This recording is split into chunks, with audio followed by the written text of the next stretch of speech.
দেখছেন কোনদিন জান্নাত? আল্লাহর পয়গম্বর বলে এমন জান্নাত দিবে কোনদিন চোখ দিয়া দেখো নাই, এমন জান্নাত দিবে কোনদিন কর্ণ দিয়ে শুনো নাই, এমন জান্নাত দিবে কোনদিন অন্তর দিয়ে কল্পনাও করো নাই। জোরে কোন সুবহানাল্লাহ। ও মুসলমান আমার বাবা, জান্নাতটা কেমন হবে আল্লাহর পয়গম্বর উদাহরণ দিয়েছেন বাজান। আল্লাহর পয়গম্বর একটু নমুনা বলিয়ে দিয়েছেন জান্নাতটা কেমন হবে। আল্লাহর পয়গম্বর বলে আমি যখন জান্নাতে গিয়েছি, ওই মেরাজের রজনীতে যখন জান্নাতে গেলাম, আমি তাকায় দেখতেছি জান্নাতে 7টা নহর চলতে আছে। 1 নাম্বার বিশুদ্ধ পানির নহর, 2 নাম্বার বিশুদ্ধ দুধের নহর, 3 নাম্বার বিশুদ্ধ খমরের নহর, 4 নাম্বার বিশুদ্ধ মধুর নহর।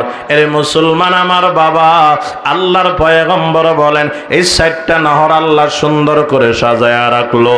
আল্লাহ পাক জিজ্ঞাসা করে, পয়গম্বর জিজ্ঞাসা করে, আল্লাহ এত সুন্দর জান্নাতের ভিতর নহরগুলা কার জন্য বানায়া রাখছেন?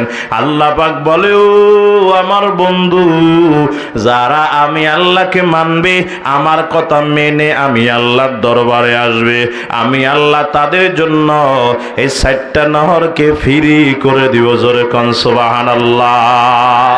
ও মুসলমান আমার বাবা, খেয়াল করেন, জান্নাত জান্নাত জান্নাত। আল্লাহর পয়গম্বর বলে এমন জান্নাত দিবে রে বাজান, জান্নাতের খানা আর দুনিয়ার খানা কেমন হবে রে বাবা?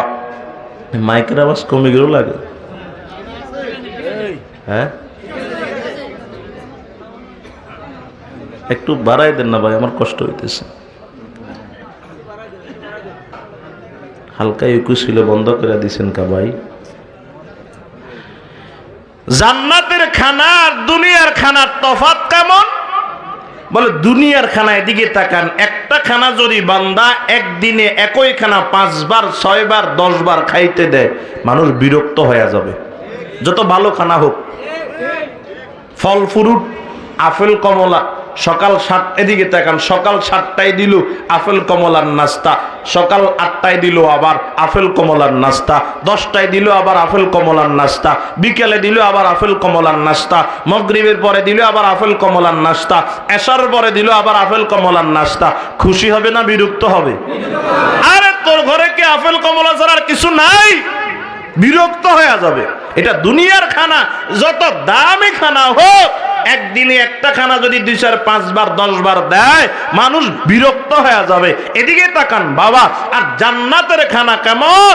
বলে একটা খানা যদি একদিনে 100 বার দেওয়া হয়, কিছুক্ষণ পরে যদি ওই খানাটা আবার দেওয়া হয়, মনে হবে জীবনে প্রথম দেখছি। বুঝেন নাই? মনে হয় কি হবে? মনে হবে জীবনে প্রথম দেখছি। এই দুনিয়াতেও দেখবেন যে কোনো মানুষ খানা খায় বিরক্ত হয়, ভাত ভালো লাগে না বিরিয়ানি কর, বিরিয়ানি ভালো লাগে না পোলাও কর, পোলাও ভালো লাগে না খিচুড়ি কর। আছে না নাই? কন্যা বাজান আছে না নাই?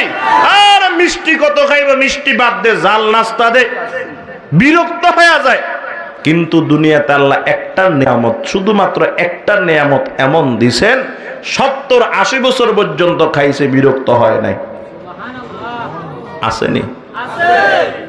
কি বুঝাইতে পারি না? কি 70 বছর পর্যন্ত পান করছে।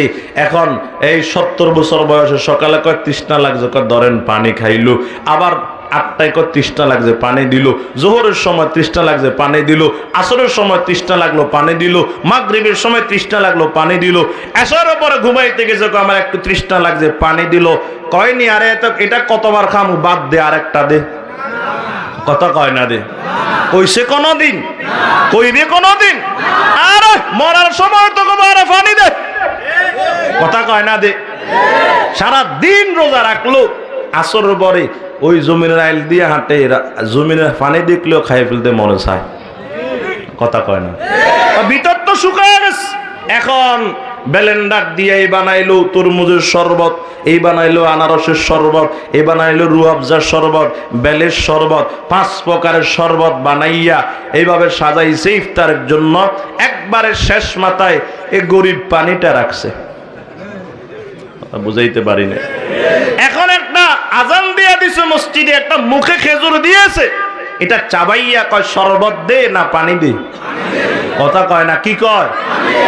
আরে শরবত বানাইছে না, রাখ এগুলো আগে পানি দে। এমন টানা টানে মনে হয় জীবনে পানি দেখে না, কথা কয় না দে। এই দুনিয়াতে এমন প্রমাণিত আছে পানির টানতে গিয়ে আটকিয়ে মারা গেছে, এমন ভাবে টানতে আছে মনে হয় যেন আজকে প্রথম দেখছে। বাজান দুনিয়ার এই পানির ভিতরে যদি এত আকর্ষণ হয়, এবার চিন্তা করেন না জান্নাতের খানা কেমন আকর্ষণ হবে। সুবহানাল্লাহ কইলেন না? অত সেই পানিতে কোন উত্তম কোন কালার নাই, কোন মিষ্টান্ন কোন মিষ্টি নাই, কোন আলাদা কোন একটা রঙও নাই, তেমন কোন মজাও নাই। চিনি দিছে নি এখানে? রং দিছে নি? মেডিসিন দিছে? গ্রানের জন্য কিছু ব্যবস্থা করছে? আর সাদা পানি, কল সাবিয়া পানি দে, তোর তোর 7 আপ তোর এগুলা রাখ, আগে পানি দে, পানি খায়। তো এই পানির ভিতরে এত আকর্ষণ থাকলে জান্নাতের খানার ভিতরে আকর্ষণ কম না বেশি? জোরে কোন সুবহানাল্লাহ। এ মুসলমান আমার বাবা খেয়াল করেন, এর যুবক বাবা খেয়াল করো, আজকে দুনিয়ার জমিনে একটা সুন্দরী নারী দেখা তুমি পাগল হয়ে গেলা। ওই টেলিভিশনের পর্দায় একজন নায়িকা দেখে পাগল হয়ে গেছো। কারে সুবহানাল্লাহ, নায়িকাটা কত সুন্দর, যদি জানতি তাহলে এত পাগল হইতি না। এই নারী তো পর্দায় আসার আগে 1.5 কেজি আটা মাখছে মুখে, কথা কয় না? বলেন না এই এটা না আটা মাখছে, আমাদের বাড়ির পাশে জরিনা তো বহু সুন্দরী। যত সুন্দরী হোক দুনিয়ার নারী, খেয়াল করেন, দুনিয়ার নারী যত সুন্দরী হোক, তার চোখ দিয়া ময়লা যায়, যায়নি?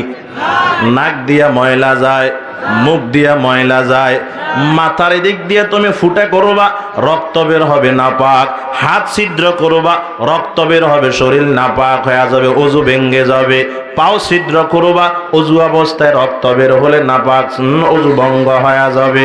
এর বাজান খেয়াল করেন, তাহলে দুনিয়ার নারী যত সুন্দরী হয়, চোখ দিয়া ময়লা যায়, নাক দিয়া ময়লা যায়, মুখ দিয়া ময়লা যায়, একদিন যদি টানা সকাল থেকে বিকাল পর্যন্ত খানা না খায়, কিছু না খায়, এমন দুর্গন্ধ মুখ দিয়া বের হবে, সামনে বৈশা কথাও বলতে পারবা না। অথচ জান্নাতের নারী কেমন হবে? আল্লাহর পয়গম্বর বলে, জান্নাতের নারী আল্লাহ তোমারে এমন দিবে, যদি একটা শাড়ি পরিধান করে, শাড়ির উপর দিয়ে চামড়া দেখা যাবে, শরীরের চামড়া, চামড়ার ভিতরে গোশত দেখা যাবে, গোশতের ভিতরে হাড্ডি দেখা যাবে, রগের ভিতরে যে রক্ত চলাচল করবে তাও স্পষ্ট দেখা যাবে। মুসলমান আমার বাবা, ওই জান্নাতে যাইতে মনটা চাই কি চায় না? কার কার হাত দুইটা দেখান তো, আল্লাহ কবুল করেন, জোরে বলেন আমিন। মুসলমান আমার বাবা, হাত নামান, হাত নামান। ওই জান্নাতে যাওয়ার জন্য যদি মনটা চায় তো জান্নাতের কাজ করা লাগবে কি লাগবে না? বলেন না বাজান, নামাজ পড়া লাগবে নি? এক শুক্রবার আর আরেক শুক্রবার, হ্যাঁ আসেনি? কয় না নাই মনে হয়। আপনাদের এদিকে নাও থাকতে পারে, আমাদের ওইদিকে আছে দায়েমি মুসল্লি স্যার, আরো 3 প্রকারের মুসল্লি আছে। এক হলো শুক্কুর আলী, না এদিকে, আরেক হলো রমজান আলী, আরেক হলো কোরবান আলী। শুধু শুক্রবারে শুক্রবারে মসজিদ, পুরা সপ্তাহের খবর নাই। রমজান মাস আসলে মসজিদ, কোরবানি ঈদের দিনে মসজিদ, আর মসজিদ লাগে না এমন মুসল্লি ঈদের নামাজ পড়তে আসছে, কোরবানি ঈদের নামাজ, ফজরের নামাজও পড়ে নাই। বাংলাদেশে এমন পাবলিক নাই। সুবহানাল্লাহ। হ্যাঁ, এই সকাল 8টায় 9টায় দিছে ঈদুল আজহার নামাজ। আমাদের দেশের মসজিদ কমিটিরা পারে না শুধু ঈদের নামাজটা জোহরের নামাজের সাথে পড়ার জন্য, কথা বুঝাইতে পারি না। ফজর পরে সূর্য উঠবে, আপনার যখন নামাজ পড়া হালাল তখন নামাজ পড়ে ফেলবে না। 9টায় দিবে, 8টায় দিবে ঈদের নামাজ, ঈদুল আজহা। নামাজ পড়তে পড়তে আর কবর জিয়ারতে চলে যাবে 10টা। 10টার পরে আবার বাড়িতে রশি ধরতে আর গরু হতাইতে লাগবে 11টা। এরপরে জবাই করবে রুহু যাইতে 11:30, 12টার থেকে শুরু করবে কুড়াকুড়ি, জোহর গেল আসর পর পর্যন্ত গোস্ত কুড়ে, এমন প্রমাণও বাংলাদেশে আছে। তো জোহর গেল কই, তোর আসর গেল কই? মাগরিবের পরে রহমতনগরের দোকানে বৈশা পায়ের উপর পা তুলে বাবা আমার গরুর তো আজকে 3 মণ গোস্ত হইছে। কথা কয় না, কল্পনাও তো করি না এত গোস্ত হবে। যে আল্লাহ তো কোরবানির গোস্তের ভিতরে বরকত দিয়েছে, তোর নামাজ নাই, গোস্ত দিয়ে কি করবি তুই? 1 লক্ষ মণ কোরবানির গোস্ত যদি এক পাল্লায় রাখা হয়, জোহরের নামাজ যদি আরেক পাল্লায় রাখা হয়, গোস্তের পাল্লা ভারী না নামাজের পাল্লা ভারী? হয়তো গরু এটা কিনছ, বিয়াইরা কি কইব কোরবানি না দিনের জন্য কিনছ? কথা বুঝাইতে পারি না। এমন মগা গরু জবাই করছে, যদি ফকির আসে কয় এখনো বাগ করি নাই, পরে আসিও, পরে আইসা দেখে সব ফ্রিজে। কথা বুঝাইতে পারি না। আসেনি এ বাংলাদেশে এমন পাবলিকে তো আছে, এক কোরবানির গোস্ত আরেক কোরবানি খায়। কথা কন না, খায় না?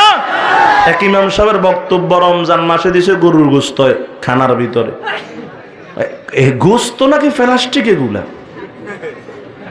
ও ছেলেরা জিজ্ঞাসা কিরে তোর বাজার করে না, করছে তো গরুর গোস্ত দিয়েছে, গত কোরবানের ফ্রিজে ছিল, ওগুলো বাইর করে দিছে।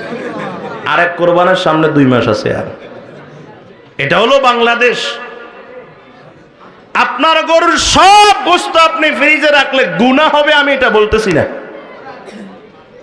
আপনি তো দুনিয়ার আল্লাহ টাকা দিয়ে সারা বছর তো গোস্ত খাইতেছেন, কিন্তু গরিবেরা তো কিনতে পারে না। গোস্তর দাম 600, 700, সোনার বাংলাদেশে 800 হয়। কথা কেন হয়নি?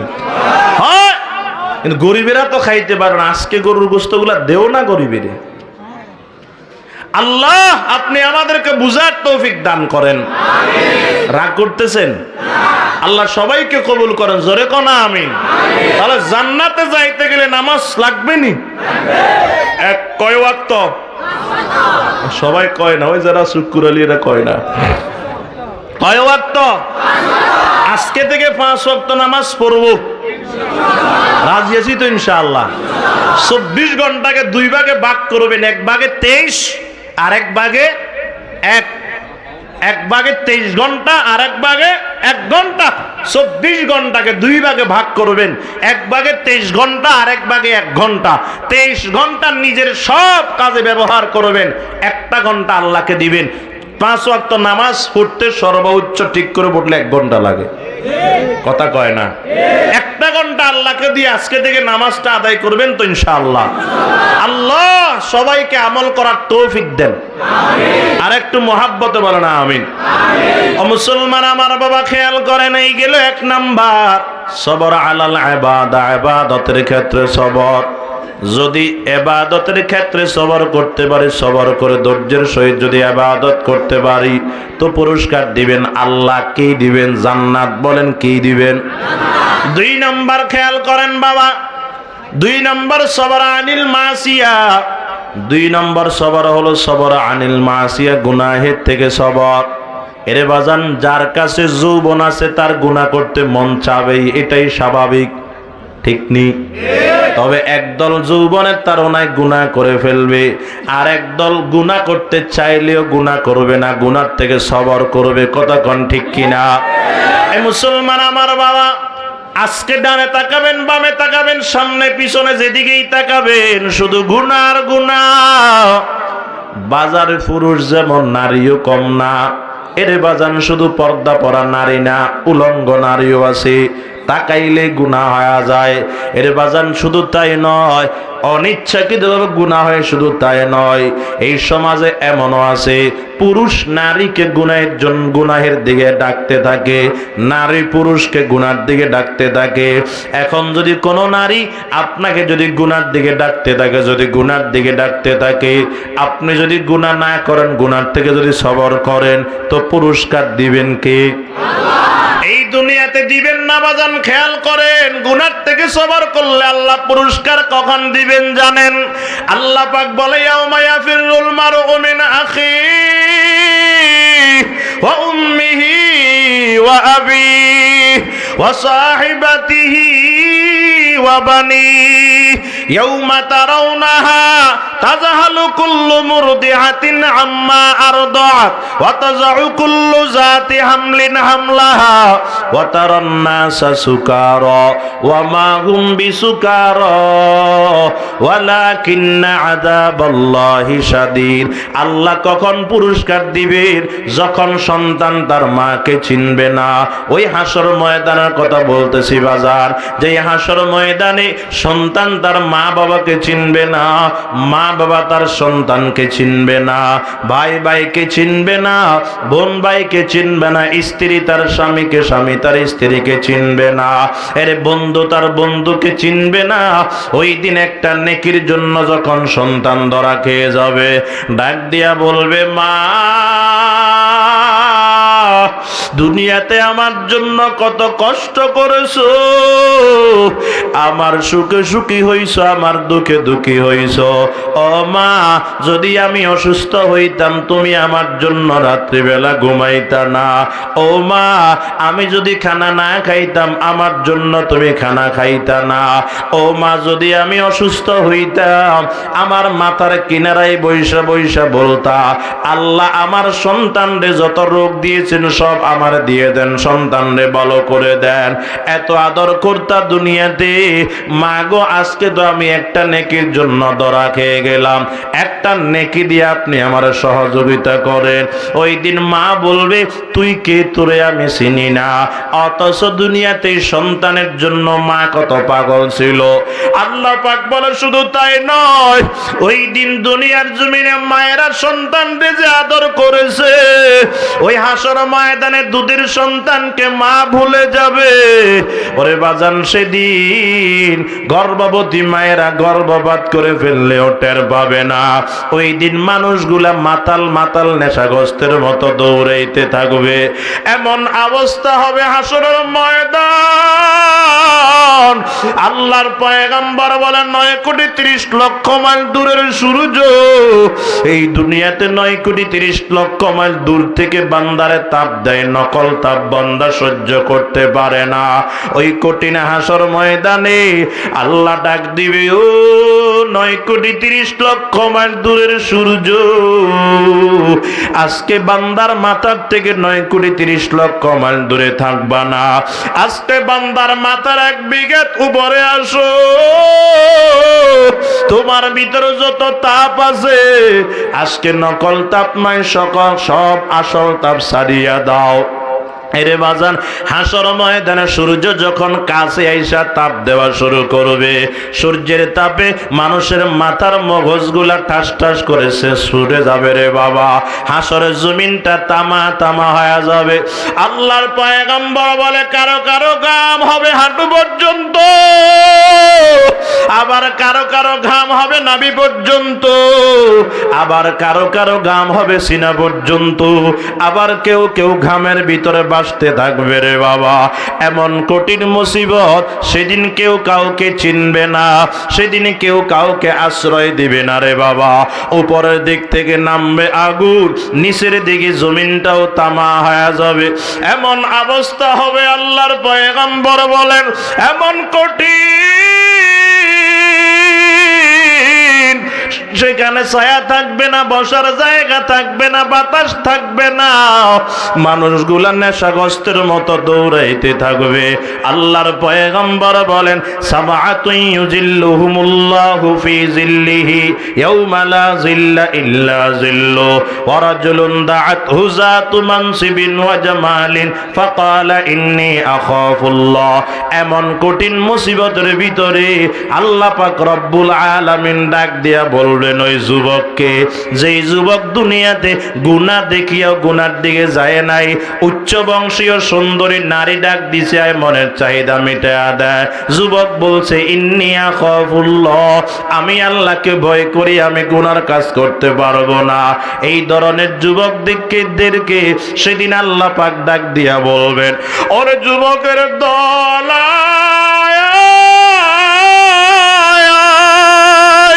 ওই দুনিয়াতে গুনার দিকে ডাকার পরে তুমি যাও না, আজকে হাসর ময়দানে এত কষ্ট করবা আমি আল্লাহ সহ্য করতে পারি না। ওই গুনাহ থেকে বাঁচার কারণে এই কঠিন হাসর ময়দানে আমি আল্লাহ তোদেরকে পুরস্কার দিব। এর বাজান কি পুরস্কার দিবে? ওই দিন ডেকে ডেকে ডেকে ডেকে আল্লাহর আরশের নিচে ছায়া দিয়া ধন্য করবেন। জোরে বলেন সুবহানাল্লাহ। তাহলে গুনাহ থেকে সবর করলে পুরস্কার দিবেন আল্লাহ আরশের নিচে ছায়া। এক নম্বর ইবাদতের ক্ষেত্রে সবর করলে পুরস্কার দিবেন আমার আল্লাহ জান্নাত। দুই নম্বর যদি গুনাহের থেকে সবর করি আল্লাহ পুরস্কার দিবেন আরশের নিচে ছায়া। তিন নম্বর আমার কথা শেষ, খেয়াল করেন বাবা, সবর আলাল মুসিবা, মুসিবতের ক্ষেত্রে সবর করলে আল্লাহ কি পুরস্কার দিবেন? মুসিবত তো সবার কাছে কম বেশ আসে, কি আসে না? আসে। কে ইমাম, কে মুক্তাদি, কে বড় হুজুর, কে ছোট হুজুর, কে চেয়ারম্যান, কে জনগণ, কে নবী আর কে উম্মত, ভেদাভেদ নাই। আল্লাহ সবাইকে মুসিবত দেন, তবে মুসিবত দিয়ে আল্লাহ পরীক্ষা করেন। খেয়াল করেন বাবা, যার মুসিবত যত বড় সবর করতে পারলে তার পুরস্কারও তত বড়। সুবহানাল্লাহ বলেন।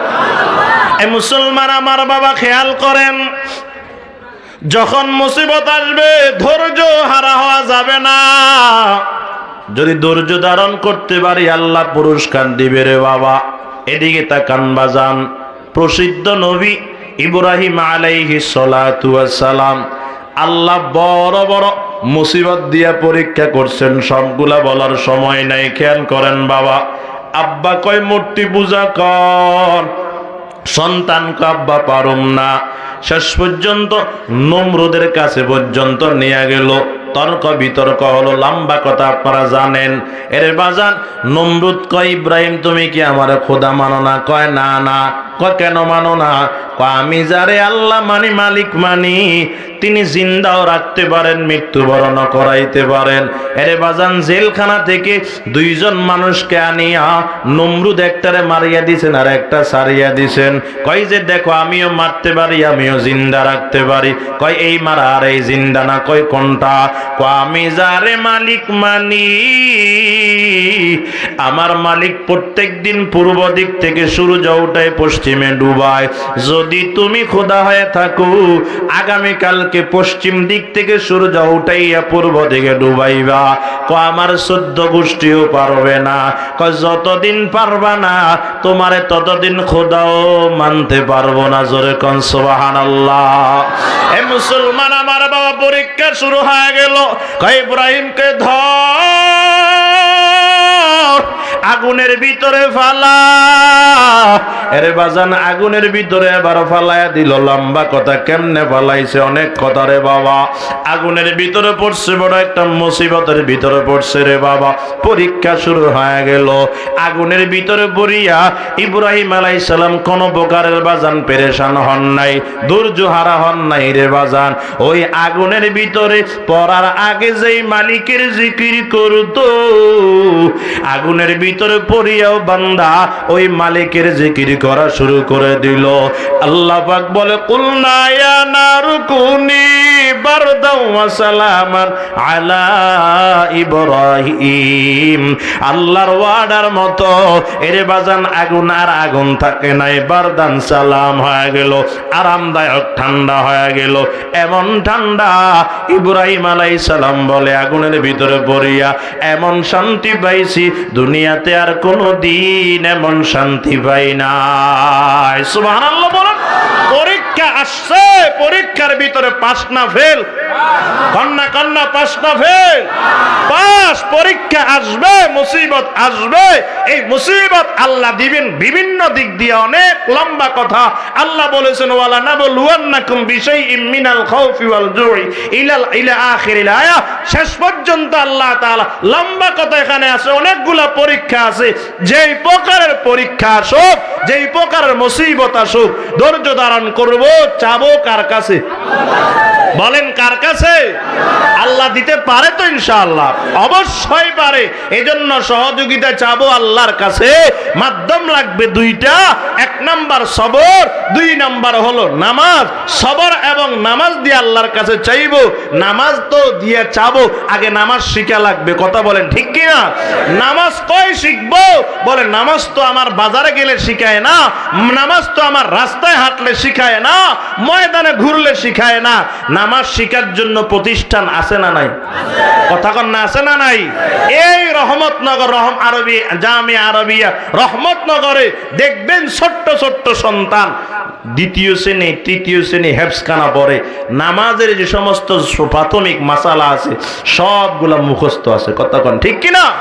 শুধু মুখস্থ নয়, কেমনে সুন্নত তরিকায় ওযু করবে তাও জানে, কেমনে সুন্নত তরিকায় দাঁড়াবে নামাজে তাও জানে, কেমনে সেজদা করবে তাও জানে, কেমনে রুকু করবে তাও জানে। কথা কন ঠিক কিনা?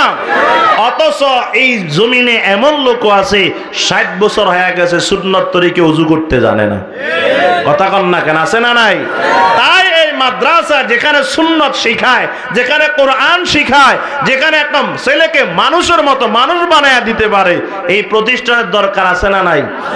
আমার তো মনে হয় আল্লাহর শপথ করে বললেও আমি হানে ছব না, এই জাতীয় সহি শিক্ষার প্রতিষ্ঠান যদি না থাকতো এই বাংলাদেশে সহি তরিকায় জানাজা পড়ানেওয়ালাও থাকতো না, সহি তরিকায় নামাজ পড়ানেওয়ালা থাকতো না, যোগ্য একজন ইমাম পাইতেন না, খতিব পাইতেন না। আল্লাহ জানে কি অবস্থা হইতো। তাহলে এই মাদ্রাসার দরকার আছে তো? বলেন না, আছে না নাই? এই মাদ্রাসার জন্য আমরা দোয়া করব, আল্লাহ যেন এটাকে আরো দীর্ঘদিন তারাক্কি দান করে। পারবো তো ইনশাআল্লাহ? শুধু দোয়া করলে তো হবে না, দাওয়াও তো দেওয়া লাগবে। লাগবে নি? দাওয়া লাগবে না? মাদ্রাসার কত খরচ, মাদ্রাসায় ওস্তাদেরা সারাক্ষণ